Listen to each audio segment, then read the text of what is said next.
aujourd'hui, non, ce soir, on va réagir aux commentaires de tous les edits de la chanson que Rosé a sortie avec Bruno Mars à Pat. Parce que j'avais vu comme quoi une stratégie de com est en train de se faire entre eux parce qu'ils se répondaient à leurs messages sur Instagram, il me semble. Mais je savais pas que la chanson allait sortir aujourd'hui. Hein. Non, commentaire Instagram. Mais bref, vous m'aviez comprise. Et donc, moi, j'ai vu ça et je me suis dit, oh, elle va vraiment faire un feat avec Bruno Mars. Vraiment, si elle fait un feat avec Bruno Mars, elle a hit de jackpot. Je sais un peu parler anglais. Bref, elle aura vraiment tiré le gros lot musicalement parce que il y a beaucoup d'oreilles et beaucoup de consommateurs de musique qui écoutent des musiques différentes. Mais je sais qu'ils aiment tous Bruno Mars. Peu importe, il y en a beaucoup qui aiment Bruno Mars, qui aiment écouter Bruno Mars. Je sais pas comment le Bouga fait, mais il réunit toutes les communautés de musique différentes. Personnellement, moi, je n'écoute pas trop de musique de Bruno Mars, mais je connais beaucoup de ses hits. C'était l'un de nos chanteurs pop les plus actifs dans notre génération où la pop était à son apogée 2010, tout ça, il était là, il était chaud, il était hot. Et même si je me suis jamais dit, aujourd'hui il faut que j'écoute une musique de Bruno Mars, dès que quelqu'un va mettre une musique de Bruno Mars, que ce soit sa musique ou un feat, je vais me retrouver inconsciemment en train de chanter les paroles word for word, mot pour mot, et je me dis, ah ouais, le Boug a vraiment beaucoup d'influence. J'ai jamais écouté sa musique. Ça veut dire, je vous rappelle la différence entre écouter et entendre. Écouter, c'est quand tu fais l'action de chercher toi-même la musique pour l'écouter. Alors que entendre, c'est quand une personne autre va mettre la musique et toi tu vas l'entendre à ton insu, l'écouter à ton insu. Donc voilà, nuance. T'as écouté la chanson mais c'était pas forcément volontaire, c'est pas toi qui as mis la chanson, tu l'as entendue. C'est l'intention dans l'action qui fait la différence entre écouter et entendre. Si il y a bien une fois où j'ai beaucoup écrit Bruno Mars, c'était pour voir le Super Bowl de lui et Beyoncé, et ça, cette vidéo je la connais par cœur. Donc inconsciemment, il m'a marqué aussi, genre, sur ses chansons aussi, je dis pas, mais ça c'est vraiment la vidéo de Bruno Mars que j'ai cherché sur le web. Et bien sûr, il y a des chansons de lui que j'aime beaucoup, mais c'est pour vous expliquer à quel point sa portée, elle est énorme, non seulement dans son industrie chez lui, mais aussi à l'international. Le Boug, il touche tout le globe, tous les continents, et notamment le pays auquel appartient Rossi, la Cheong, par Cheong Rosé, la Corée, ils sont fans de Bruno Mars. Et là, elle arrive à nous introduire ces cultures coréennes dans la chanson, une chanson avec un artiste qui a beaucoup de portée comme Bruno Mars, et Rosé aussi, elle a beaucoup de portée, et on attendait ses solos pop au tournant. Elle introduit ça dans sa chanson, du coup ça fait un apport personnel. Et donc, du coup, moi je sais que la chanson elle a pété partout, parce que la chanson elle est bien produite, certes elle est courte, mais c'est une nouvelle consommation du moment. Quoi d'autre? On entend beaucoup la voix de Bruno Mars et Rosé. Enfin, il y a de l'apport vocal là, c'est ce qu'on aime. Et en fait, la chanson elle fait très pop des années 2000. Moi aussi j'ai pensé à ça direct. Elle est bien produite, ça fait très chanson qui va passer à la radio, qui est répétitive, qui va rester dans ta tête et tout. Et voilà quoi. Bon, moi je vous dis déjà, c'est pas une chanson que je vais écouter tout le temps, mais je sais qu'elle est bien produite. Et moi, j'aime trop Rosé quand elle chante. Donc voilà, moi je sais que la chanson, elle va bien tourner, elle va bien marcher et tout. Et j'aime trop Rosé quand elle chante. En plus, Bruno Mars, il chante trop bien aussi. Ils ont une bonne alchimie vocale, ça passe bien et tout.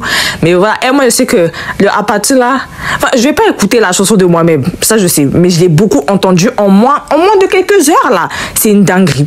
J'aime pas écouter la chanson, j'ai entendu sur TikTok en entier. Vous vous rendez compte de la dinguerie? J'aime trop, c'est vraiment les chansons de radio. Et comme j'avais dit dans ma vidéo, Blackpink, la remise en question des solos, c'est leur début pop et ça se ressent que c'est elle la nouvelle génération de pop. Elle essaie de réinstaurer ce mouvement pop, ce relent pop, et c'est intéressant parce que je sais que maintenant je ne suis plus la cible de ce genre de chansons, c'est clair et net, mais je sais que je vais me retrouver inconsciemment en train de chanter les parties genre le pré-chorus, le chorus, tout ça. Je sais parce que voilà, ils chantent quand même. Et les parties accrocheuses comme Apatu, ça c'est des parties qui tapent l'oreille de la jeune audience qui vont dire ah ouais, c'est la chanson Apatu, ils vont grave chanter ça dans la cour de récré et tout. C'est des chansons qui vont passer à la radio, j'en suis sûre, c'est clair et net. Bruno Mars c'est tellement un artiste de radio, et en plus d'être un artiste de radio, c'est un artiste dont son personnage public est aimé de la plupart des gens qui le regardent, alors qu'on ne connaît pas forcément. Les gens ils savaient même pas que Bruno Mars l'était. C'était quoi? C'était en quoi? C'est en quoi déjà? Il me semble qu'il est né en Amérique, mais ses origines c'est à Porto Rico. Ça s'appelle pas Hernandez, un truc comme ça. Bref, ciblage raté parce que les gens ils pensaient qu'il était noir, vraiment. Mais tu peux être latino et noir, mais lui il est vraiment pas noir. Vous voyez ce que je veux dire? Et Hawaï, je crois qu'il est né à Hawaï, un truc comme ça, dans mes souvenirs. En tout cas, ce feat lui est aussi bénéfique qu'à Rosé parce que lui il était dans une sacrée bip, dans un sacré excrément début d'année. J'ai l'impression que tout le monde a laissé passer. Il est revenu avec Die With A Smile avec sa copine aussi de radio. Joe, Lady Gaga, sa copine de pop, nani. Tout le monde a oublié ça. Je crois qu'il devait... Quoi? Il avait trop joué au casino. Ça me fume. En tout cas, Lady Gaga, elle a fait une de ses passes des... Oh là là, c'est pas possible. Vous avez vu comment Die With A Smile est utilisé partout, dans les TikTok, dans les Reels, dans les shorts, dans les vidéos, dans les edits. En fait, c'est parce que c'est deux fortes voix qui s'associent. Ça peut pas flop. Et c'est des artistes pop qui savent comment... Enfin, qui savent qu'ils auront une fanbase toujours fidèle. Et en plus, ils ont tellement pas de concurrence dans l'industrie de la pop, vu qu'en ce moment, c'est vide, comme je dis. Et là, tout le monde peut prendre sa petite place. Hein. Ils ont tellement pas de concurrence, ça fait une décennie, ils sont là. Ça fait plus, limite, là. Donc voilà, Rosé, on sent qu'elle a mis de l'import personnel dans sa chanson. On sent que c'est une artiste impliquée. On sent que je pense que ce feat, il va être dans son album. Du coup, je sais pas quelle direction son album il va prendre. Moi, je pensais qu'elle allait prendre sa direction comme d'hab, avec sa guitare et tout, rien. Mais je sais pas dans quoi elle va s'aiguiller parce que ça fait très pop 2010. Donc, on verra. Honnêtement, ça m'intrigue d'autant plus. Mais c'est une bonne intrigue. Allez, passons à la réaction des commentaires parce que des fois, je vois des commentaires. En fait, j'en peux plus de ces critiques de musique wannabe qui s'improvisent critiques de musique depuis hier. Honnêtement, je vous avais dit qu'on allait réagir à beaucoup. Mais bon, j'ai juste pris une vidéo, j'ai regardé les commentaires, ça va s'arrêter là. Hein. En fait, parce que les commentaires, ils sont redondants. C'est pour ça que je voulais réagir avec vous aussi.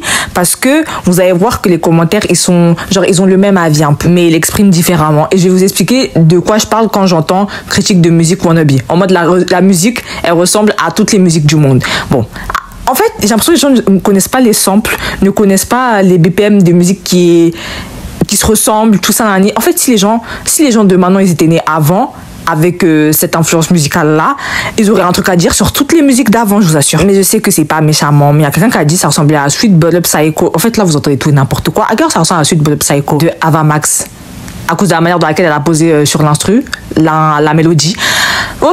Là, il y a du reach. Vous voyez, on a It's Giving 2000 vibes, les années 2000. Et tout à fait, en fait. Tout à fait. Après, on a eu Best Solo Blackpink, voilà, Best Release. Attendez, stop. Le It's Giving, là. Barbie, vous parlez de nos films Barbie en mode... Le secret des sirènes, là. Parce que moi, je vois que ça. Sinon, quelle Barbie chante comme ça, là? Donc, quelle Barbie ça chante comme ça? En fait, je vois ce que vous voulez dire, peut-être parce qu'il y a deux voix. Mais les chansons ont deux voix dans Barbie, c'est pas comme ça. Allez, peut-être dans Le secret des sirènes, Rock'n'Royal. Enfin, c'est la pop star. Après, le reste, je vois pas. Parce que, moi, je suis une fan à contester des films de Barbie. Mais arrêtez de dire n'importe quoi. Genre, ça ressemble à Can You Keep a Secret? Ça ressemble à Une pour toutes et toutes pour une. Barbie et trois mousquetaires. Parce qu'après, plus haut dans les films Barbie, ça ressemble à Barbie et le paillet de diamant. Je comprends pas, mais ce qu'on dit, on m'a trop fait rire. Je suis pas d'accord. Il y a plein de films de Barbie où ça chante. Hein. Je les ai juste pas dit, je les connais tous. Qu'on soit clair, je les connais tous. À part, je crois que moi, je me suis arrêtée. Le plus récent que j'ai regardé des films Barbie, c'est Rock'n'Royal. Après, le reste, je connais pas. Genre, la porte secrète, là, quand j'ai vu le design de Barbie, il avait changé. Sa tête, elle a encore changé. J'étais en mode, non. Pourquoi la go est rajeunie? Bref, quand j'écoute cette chanson, je me dis pas, ça ressemble à une chanson de Barbie. En fait, je pense que c'est le clap qui vous rend fou. Il y a quelqu'un qui a dit ça ressemble au générique de Austin et Ali, juste parce qu'il y a le clap là, le clap, mais ça ressemble pas du tout au générique de Austin et Ali, vous êtes fous quoi. Bon, passons. Il y a quoi d'autre? Dire qu'on sent les vibes de Avril Lavigne, je suis d'accord parce que c'est une artiste pop rock. On connaît très bien aussi. Il y a beaucoup de gens qui disaient, ouais, attendez, what APT, c'est quoi APT? Et c'est là on se rend compte qu'elle a vraiment réussi à nous importer sa culture à travers sa chanson. Voilà, c'est parce qu'elle avait envie de faire ça, c'est une artiste. Et en fait, tous les artistes font ça, tous les vrais artistes. C'est eux qui écrivent leur musique. Elle a dit, moi, je vais mettre APT dedans. Voilà. Les gens, ils vont se dire, c'est quoi APT? La chanson, elle va s'appeler APT. Et les gens, ils vont dire, c'est quoi Annie? Ils vont s'intéresser. Et il y a beaucoup de gens qui ont répondu, it's a drinking game. C'est un jeu de boisson. Mais compris, c'est quoi? Un jeu d'alcool, j'imagine. Ne consommez pas d'alcool, petite 1. Prévention. Quand c'est pas d'alcool, ça sert à rien, c'est inutile. Mais qu'est-ce que j'allais dire? On peut retrouver cet exemple avec la plupart de nos artistes français qui sont d'origine congolaise, qui vont sortir des Nalinguié. Et les gens, ils vont se dire, mais c'est quoi Nalinguié? C'est quoi Mundele? Et ils vont s'intéresser à la culture tout simplement. Et comme là, elle cible un public hors K-pop qui ne connaît pas forcément Rosé individuel hors Blackpink, mais là, qui vont la découvrir avec cette chanson et Bruno Mars, le mec mondial de la pop. Enfin, voilà quoi. J'ai vu beaucoup de gens aussi dire, c'est vraiment un mélange parfait entre la K-pop et la culture western, nanani, vraiment Rosé, merci. Ah là là, à tous les loulous qui ont dit ça, moi je vais vous dire un truc, c'est pas parce qu'elle a dit Apate que c'est bon, c'est de la K-pop, hein. Ça reste de la pop, hein, sa musique. On peut voir dans les commentaires qu'elle a réussi. Ah, 2014 vibe, ça aussi je suis d'accord.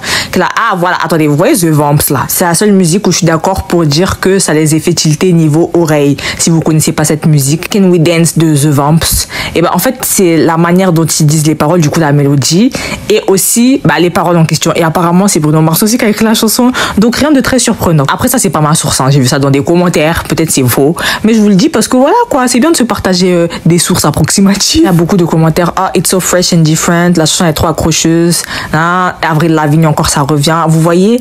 Bon, il y a beaucoup de gens qui maxent parce que fresh and different, en fait là on fait un retour dans le passé, mais est-ce qu'on va dire non? Non, bien sûr que non. Il y a beaucoup de oui, Apate, nanani, ça veut dire quoi? On dirait les années 2000, il y a beaucoup de 2000. Mais je pense qu'on a fait le tour. Après les commentaires qui reviennent, ils sont tous redondants. Mais tout ça pour dire que, je sais, elle a fait le taf, hein. Elle a fait le taf, elle a attiré tous les fans de Bruno Mars parce qu'il y a beaucoup de commentaires différents et c'est ça que j'aime beaucoup. Il n'y a pas que des commentaires de K-pop stan. Il y avait un commentaire d'une go qui disait c'est la première musique de K-pop que j'aime bien. Ça veut tout dire parce qu'elle a vu que, en fait, ils connaissent Rosé, ils savent que c'est une chanteuse de K-pop et donc du coup ils vont associer tout ce qu'elle va chanter à de la K-pop, même si c'est de la pop. Mais vous voyez ce que je veux dire? Et comme là c'est avec Bruno Mars et tout, la chanson elle aime bien, elle a dit j'aime la première musique de K-pop que j'aime bien. On l'a corrigé dans les commentaires, mais évidemment moi je sais que c'était innocent donc je vais pas la reprendre, mais j'ai compris. Moi j'ai compris sa vision et je suis en mode Rosé elle a bien fait le taf là, elle a vraiment réussi à attirer l'audience qu'elle voulait. Regardez, My Two Worlds Collide, what the hell, en mode mes deux mondes se rencontrent, se réunissent, s'entrechoquent, je sais pas, bref vous avez compris. Et je sais pas si c'était conscient ou inconscient, mais sa chanson va bien péter en Corée, hein. Les gens ils vont faire Apate, les petits ils vont bien chanter ça, et comme les Coréens sont des fans incontestés de Bruno Mars, Bruno Mars c'est une fanbase de ouf en coréen. Moi j'étais choquée, mais partout aussi dans le monde, pourquoi j'aime rajouter des R partout aussi dans le monde, il doit avoir des fanbases aussi fidèles que celles qu'en Corée. Donc la chanson elle a prise là déjà. Elle a prise de ouf. Donc Rosé, elle a voulu nous apporter sa vision de l'art musical. Elle l'a fait, elle s'est amusée. Voilà, la musique elle est catchy, nanani. J'attends de voir l'album. Vraiment j'attends. Rosé, good job. Moi j'aime bien qu'on s'amuse et que la production des chansons est bonne. Parce que les gens de nos jours ils aiment trop dire mais c'est bon, les chansons elles sont faites pour s'amuser, mais si la production est mauvaise et l'écriture est mauvaise, au revoir l'amusement là. Enfin, garde ta chanson dans ton dictaphone. Ah là là, je suis un peu dur. Mais bref, combien de fois dans la vidéo j'ai dit nanani nanana?